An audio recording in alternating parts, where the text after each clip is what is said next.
사랑하는 여러분, 오늘 창세기 3강 아담과 하와 진행하겠습니다. 3강 들어가기 전에 2강 잠시 리뷰할게요. 지난 시간에 우리는 창세기 1장에서 하나님 창조를 시간대별로 공부했습니다. 첫 3일에는 틀, 후 3일에는 그 공간에 걸맞은 피조물로 채우셨어요. 4일째는 해달별, 태양계, 은하계를 창조하셨습니다. 그런데 왜 해달별이라고 말씀을 안 하시고 큰 광명체, 작은 광명체라고 했느냐면요. 고대 근동 신화에서는 그것들을 신으로 섬겼기 때문에 그것을 반박하는 형식으로 모세가 창세기를 썼다 그랬죠. 피조물이니까 해달별은 인간이 절기와 징조를 알고 대비하면서 살아가라고 인간을 위해 주신 것이기 때문에 피조물 숭배하지 말라는 거죠. 근데 고대 근동 사람들, 특별히 이집트 사람들도 태양신, 라신, 달신, 토트신 뭐 이렇게 섬겼는데 중동에 보면 초승달 같은 거 많이 이렇게 굽기에도 했다 그랬죠.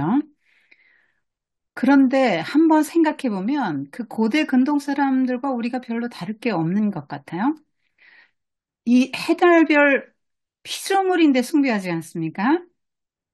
근데 우상 숭배의 정의가 뭐냐면 하나님이 아닌 피조물에 우리의 소망과 행복과 가치와 안전과 운명을 다 맡기고 의지하는 거예요. 그러니까 예배의 대상을 바꾸는 거예요.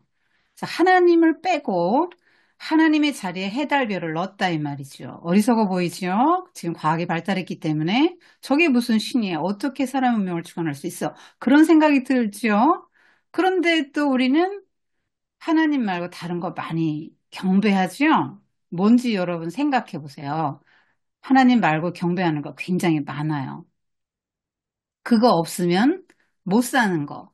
그거 없으면 나는 행복하지 않다고 생각되는 것. 다 하나님이 만드신 피조물인데 우리가 그것을 너무 의지하고 살아가죠. 자, 4일째 해달별이 만들어지면서, 해가 만들어지면서 광합성 작용을 해서 동물과 인간이 먹고 숨 쉬며 살아갈 수 있도록 해주신 거죠. 해 없으면 광합성도 못하고요. 여러 번개, 구름, 바람 뭐 이런 기상현상들 안 생겨요. 다 얼어붙어 생물체가 못 살아가죠. 그리고 은하계의 크기는 아무도 모른다 그랬죠. 굉장히 광대하신 하나님이에요. 그래서 과학자들이 물리학, 뭐 양자역학, 빅뱅 방정식을 푸는데 이 만물이 어떻게 생겼지? 하고 막 이런 방정식을 푸는데 도무지 안 풀리는 거예요. 그래서 11차원을 도입했더니 방정식이 풀렸다. 그러면 사람이 생각하는 그 방향성이 차원도 11차원이면 하나님의 차원은 몇 차원이나 될까요? 하나님은 정말 크신 분이죠. 네, 그렇게 크신 분인데 여러분이 그 크신 하나님을 믿으면서 얼마나 그 크신 하나님을 누리면서 살아요. 여러분 생각대로 하나님 생각하고 하나님 막 축소하고 살진 않나요? 하나님에게는 열방이 통에 한 방울 물과 같다는데요. 저울의 작은 티끌 같대요. 섬들은 떠오르는 먼지 같대요. 이사야 40장 15절에 그렇게 말합니다. 그렇게 위대하신 하나님의 형상으로 우리가 지음받았으니까 마음 좀 넓히고 사람들도 받아내고 그렇게 살아가면 좋겠어요. 그리고 크신 분 앞에서 그렇게 위대하신 분 앞에서는 예배 드려야죠. 그런 것들이 여러분 삶에 적용하는 거예요. 그냥 하나님은 크신 분이다, 위대하신 분이다, 우주 만물을 창조하셨어, 은하계 크기를 알 수도 없는데 그걸 창조하셨어. 이걸로 끝나면 안 됩니다. 여러분 생활로 그 크신 하나님을 끌어와야 돼요. 그래서 식사 한 번을 하더라도 여러분이 거기서 하나님이 이 식물들 자라게 해주지 않으셨으면 어떻게 밥을 먹어요? 햇빛과 비를 주시고 양분을 주시고 신비하게 씨앗에서 싹이 나서 자라게 하시잖아요. 그리고 모든 사람들이 여러 사람들의 수고를 거쳐서 여러분이 밥을 먹게 됐단 말입니다. 굉장히 다양한 칼라와 영양분과 화학성분과 치료성분과 뭐 이런 것들을 이렇게 음식물로 산에서 들에서 바다에서 나는 이런 것들을 다 주시지 않았어요. 정말 하나님은 생명체를 만드시고 인간의 그 생명과 모든 이 지구상의 생명체들을 먹이신다는 게 너무나 그게 위대하신 거 아니에요? 그래서 그런 하나님에 대한 찬탄, 와, 이렇게 감사해야 돼. 대자연을 보면서도 하나님이 어떻게 이렇게 만드셨나. 감사하고 찬양하는 게 예배예요. 여러분이 교회 나가서 목사님이 인도하시는 그 예배 순서에 따라서 그 참여하고 돌아오는 것도 물론 예배긴 하지만 거기에 그런 게 하나도 없이 하나님에 대한 감사도 찬양도 그런 것도 없이 하나님을 인정하고 그런 하나님께 영광 돌리는 것이 없이 그냥 앉아서 듣고 설교 듣고 성가대 찬양 듣고 왔다. 그건 예배 아니에요. 그래서 여러분도 그 크신 하나님 사일째 생각하면서 살았으면 좋겠어요. 하루에도 여러 번씩 하나님을 생각하고 하나님 얼마나 위대하신 분인가. 그렇게 위대하고 크신 분이 나같이 미미한 존재를 생각해 주신다는 게 얼마나 감격적이에요. 그리고 선생님이 관점의 중요성을 말해줬죠. 그리피스 천문대 내레이터가 지구의 우주의 중심은 사람이다 이렇게 말했다 그랬죠. 그게 이제 인본주의라고 해요. 어려운 말로 천동설 지동설 하면서 지구 중심 생각이 얼마나 설명하지 못하는 게 많은지 말해줬잖아요. 여러분도 그 나중심의 신앙을 가질 수 있어요. 교회는 다니면서도. 여러분 생각에 부모님도 날 위해줘야 되고 하나님도 나를 위해주고 내 소원을 다 들어줘야 되고 나 행복을 위해서 하나님도 존재해야 돼요. 예배도 내가 기분이 좋도록 진행돼야 되고 목사님 설교도 내 마음의 위로와 평화를 주면 기분이 좋아요. 예배 드린 것 같은 느낌이 들고 여러분이 중심에 있어요.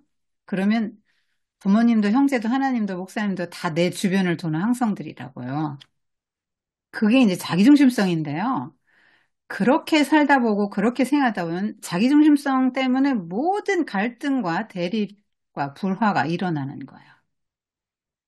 그래서 우리는 하나님 믿는 사람은 하나님 중심, 하나님 나라 관점을 가지고 자기 인생과 세상을 볼 수 있어야 된다. 이렇게 말했죠.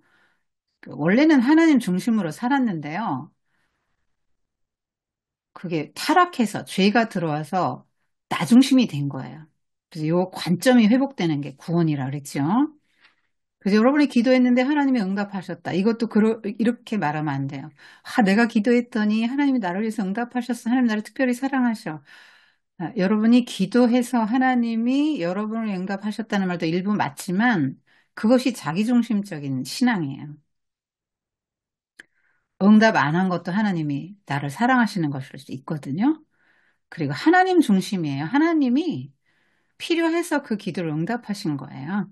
여러분이 기도를 했기 때문이 아니라 아무리 우리가 기도해도 하나님이 안 주시면 안 주시는 거예요.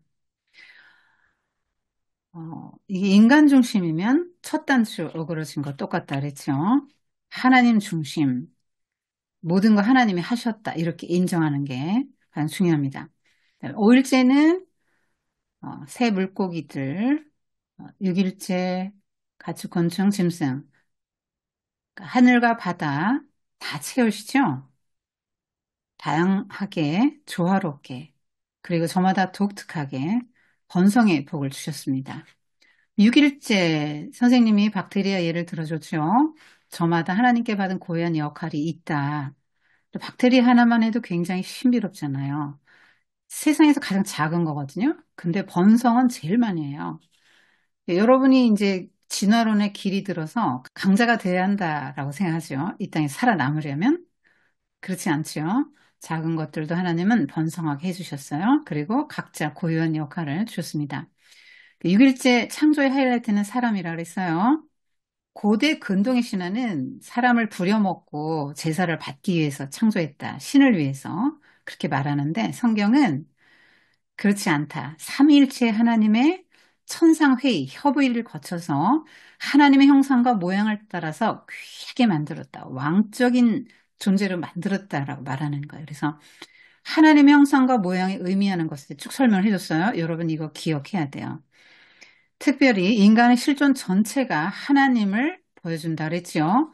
왜 우리에게 눈이 있어요? 하나님이 우리를 살피신다고요. 왜 우리에게 귀가 있습니까? 하나님 우리 기도 들어주신다고요. 왜 우리에게 손이 있어요? 하나님이 그 큰 손을 펼쳐 우리를 구원하시죠? 왜 발이 있습니까? 하나님이 우리를 구원하시게 달려오십니다. 우리가 왜 옷 입지요? 하나님이 영광의 옷을 입으신 분이에요.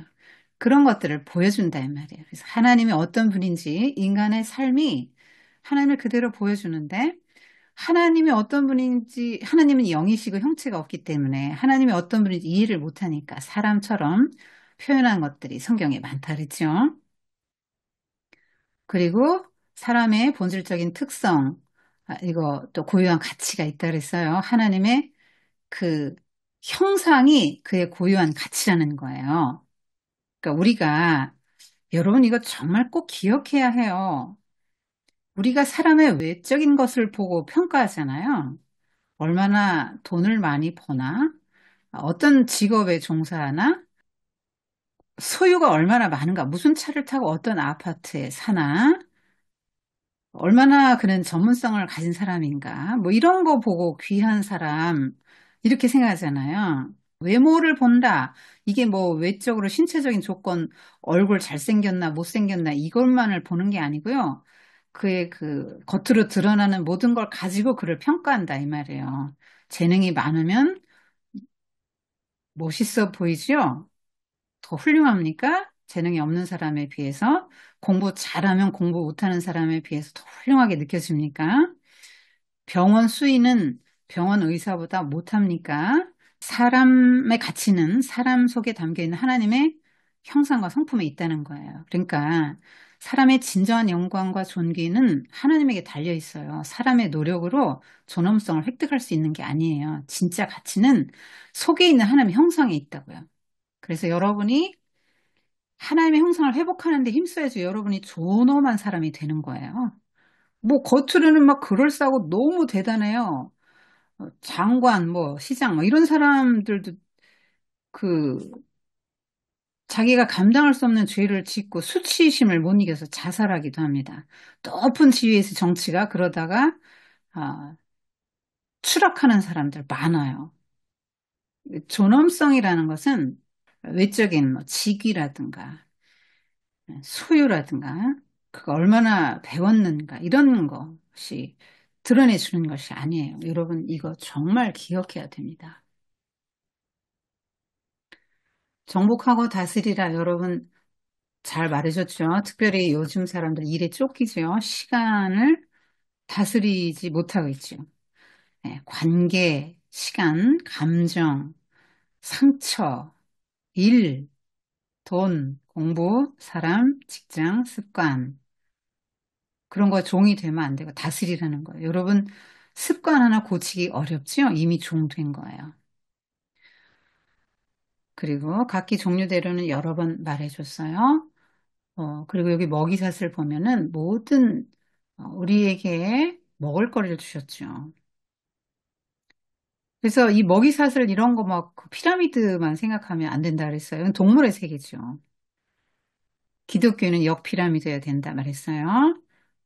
하나님이 다 먹여 살려주십니다. 염려하지 마세요, 여러분이. 그리고 하나님 보시기에 좋았는데, 6일째는 심히 좋았죠? 뭐가 좋았을까요? 모든 만물이 사람과 동식물과 이 모든 대자연과 하나님이 만드신 모든 것들이 조화롭게 서로를 해치지 않고 살아가는 것, 하나님의 목적과 계획대로 잘 만들어져서 어우러져서 행복하게 살아가는 것이 심히 좋았다는 말이에요. 근데 이 진화론자들은 하나님 보시기에 심히 좋았던 거 몰라요. 그리고 7일 안식은 여러분 안식이 노는 게 아니라 그랬죠. 하나님을 누리는 거라고 그랬잖아요. 창조되고 나서 바로 그 다음날 안식일이었잖아요. 그러니까 가장 먼저 인간은 하나님과의 관계 속으로 들어가서 하나님을 누린다. 여기 안식이에요. 그러니까 우리 아침에 일어나면 뭐 해요? 여러분 맨 먼저 엄마들 뭐 합니까? 밥하러 부엌으로 가지요? 기도 안 하지요? 일로 먼저 달려가면 안 된다는 얘기예요. 하나님과 관계 속으로 들어가 하루를 누리고 그 다음에 6일을 사는 거예요. 그 일의 노예가 되면 안 됩니다. 돈을 벌기 위해서, 먹고 살기 위해서 일하잖아요. 처음엔 그런 목적으로 일하지 않았어요. 하나님의 창조에 동참하는 그런 존엄한 게 일이었거든요. 그런데 돈이 우상이 된 세상이 됐기 때문에 일로 달려가요. 사람들이 돈으로 달려간다 이 말이에요. 음, 그건 하나님의 창조 질서가 아니라고요. 그리고 복을 주셨는데요. 안식일 잘 안 지키면 복 못 받아요. 거룩한 것 떼어놨다 했죠. 평일과 다른 날, 하나님과의 관계 속으로 들어가서 내가 어떤 존재인지 알고 하나님으로부터 오는 모든 것들을 공급받는 귀한 시간이에요. 왜 창조하셨는지 이건 여러분 배웠죠? 중요한 게 하나님 나라 세우시려고 한 거예요. 그리고 창조의 이런 그 특징, 아까 말했죠? 질서, 아름다움, 다양함, 조화로움.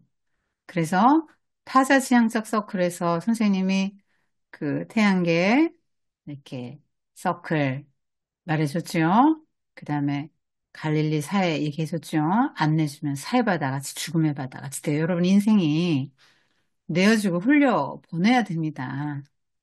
식물이 만약에 나는 싫어. 이산화탄소 마시고 산소 내보내주는 거 싫고 나도 산소 마시고 살 거야. 아, 그러고 이제 안 내주면 어떻게 됩니까? 다 죽습니다. 여러분이 내어주면 다 살고 안 내어주면 다 죽는다. 이렇게 생각하면 맞아요. 이게 하나님이 창조의 원리예요. 여러분 이런 것들은 이제 선생님이 한번 적어봤어요. 중요한 게 뭐냐면 그런 것들을 통해서 하나님이 우리에게 어떤 메시지를 주시나 하는 거예요. 하나님의 음성을 들어야 돼요. 여러분 그런 훈련을 해야 돼요. 그냥 여러분이 성경을 공부하고 나서 쭉 글 쓰라고 하면 이제 늘어놔. 첫째 날은 뭐 했습니다. 둘째 날은 실제는 뭐 했습니다. 끝. 이거는 여러분 글이 아니에요. 여러분 이게 그 순서만 늘어놓고 무슨 일이 있었다. 이게 지적인 거잖아요. 지식 정보를 주기 위한 글, 그 무슨 글이에요. 그 완전한 글이 아니에요. 지식만이 아니라 감정, 의지 들어가야죠. 하나님이 내게 주시는 음성이 뭔가. 피조물 조물주부터 섬기지 말라면 나는 뭐 섬기는 게 있나 하고 자기 삶을 돌아봐야죠. 왕처럼 살아라 다스려라 했는데 나는 왕처럼 사나 종처럼 사나 돌아봐야지. 왕처럼 산다는 건 뭔데 나는 지금 어떻게 살고 있나 이런 거 개념 정의도 왕처럼 사는 건 뭐고 다스리는 건 뭔지 이런 것도 해봐야 되는 거잖아요. 그죠? 남자와 여자를 창조하시는 건 굉장히 중요해요. 여러분 세상이 많이 죄로 인해서 어그러진 걸 알 수 있죠? 남자 여자 제3의 성이 있다고 가르치잖아요. 그 남자, 여자, 마음대로 자기가 성을 선택할 수 있다고. 왜 산부인과 의사가 나의 성별을 결정해 주느냐? 외국에서는 이제 이런 거 다 법정 투쟁합니다. 내가 결정한다 이거예요. 근데 여러분 성전환 수술한 사람 자살률이 굉장히 높은 거 아세요? 그렇게 해서 행복할 것 같습니까? 자기가 자기 인생의 그런 걸 정하면 그게 이제 어그러진 질서야. 다 이런 것들이. 지금 다 많이 지구 환경이나 이런 거나 경계가 많이 무너지고 어그러져 있죠. 그런 것이 회복되어야 돼요. 그리고 이제 여러분이 정말 이거 다양성 기억하세요. 생긴 대로 살아요, 여러분. 하나님이 주신 거잖아요. 여러분 외모와 IQ 다 하나님 주신 거예요. 어쩌겠어요. 그 대신에 뭐 이건 안 좋지만 저거 좋을 수 있어요, 여러분. 난 부러워할 거 하나도 없어요. 저 사람에게 저게 있어 저거 부러워하지 마세요. 그 사람 없는 거 있습니다. 그렇다고 해서 또 내가 우월감 가질 것도 없고 열등감 가질 것도 없고 다 조화롭게 서로 존중하면서 샬롬을 이루면서 살아라. 약한 게 귀한 거다. 귀히 여기면서. 샬롬의 상태니까 하나님이 심히 기뻐하신 거죠. 지금은 이 샬롬이 다 깨진 상태잖아요. 그래서 하나님 나라 백성만이라도 하나님과의 관계가 먼저 회복되면서 이 망가진 세상, 어그러진 세상, 이런 세상을 향해서 회복되도록 하나님의 구원의 힘을 선포하면서 그렇게 살아가도록 하나님이 하시는 거예요. 자, 선생님 마인드맵 했는데 여러분 요거 화면 정지해 놓고 한번 보도록 하세요. 여기까지는 메시지를 안 했는데 다음 시간부터는 선생님 메시지 할 거예요. 여러분 한번 메시지 해보세요. 하나님이 나에게 이 강의를 통해서 어떤 음성을 주시는가를 꼭 해보세요.